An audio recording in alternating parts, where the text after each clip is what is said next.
আসসালামু আলাইকুম রহমতুল্লাহি ওয়াবারাকাতুহু। মাহে রমজানে আপনাকে জানাই শুভেচ্ছা ও স্বাগতম। আজকের ভিডিওর বিষয় রমজানে ছাত্রদের পড়াশোনার রুটিন কেমন হওয়া উচিত। তাই ফটাফট লাইক এবং সাবস্ক্রাইব করে দিয়ে ভিডিওটি কন্টিনিউ করুন।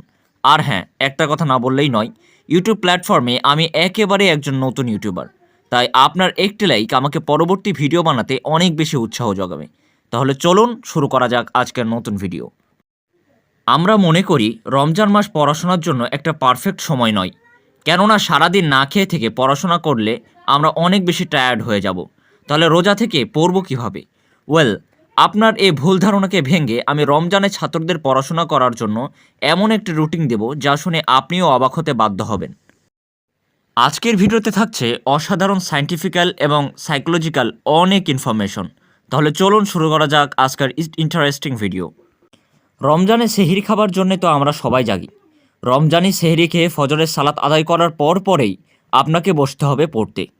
ফজরের সালাত শেষ করে সকালে ঘুমালে কখনোই চলবে না, কেননা বর্তমান ডিজিটাল সায়েন্স প্রমাণ করেছে যে সকালে মানুষের ব্রেন এতটা পরিমাণে ফ্রেশ থাকে, মানুষ যাই পড়ে তা সে ধরে রাখতে পারে।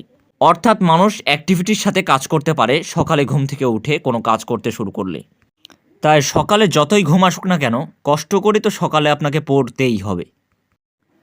সকালে পড়তে বসার পূর্বে কমপক্ষে 15 থেকে 20 মিনিট আপনাকে কোরআন তেলাওয়াত করতে হবে, কেননা আল্লাহ তাআলা কোরআনের শব্দগুলোকে এতটা সুসজ্জিতভাবে সাজিয়েছেন যার শব্দ তরঙ্গগুলো ব্রেনে ঢুকলে ব্রেন প্রচণ্ড অ্যাক্টিভিটির সাথে কাজ শুরু করতে পারে, যা বর্তমান ডিজিটাল সায়েন্সের দ্বারা প্রমাণিত।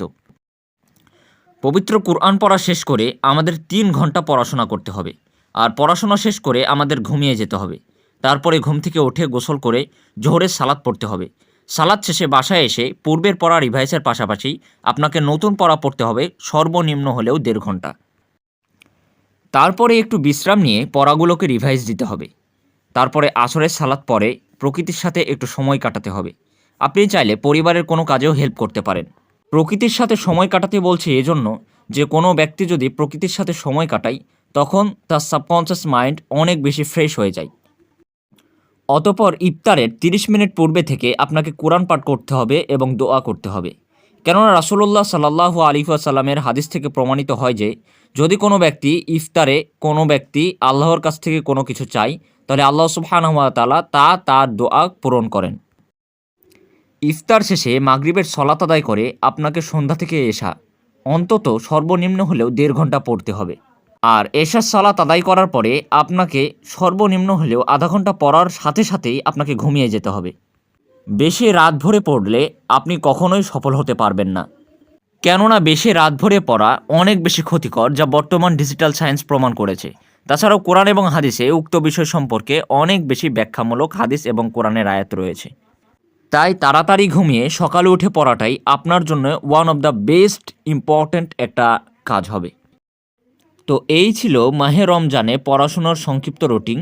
ভিডিওটি ভালো লেগে থাকলে লাইক দিতে কখনোই ভুলবেন না, কারণ আপনার একটি লাইক আমাকে পরবর্তী ভিডিও বানাতে অনেক বেশি উৎসাহ প্রদান করবে।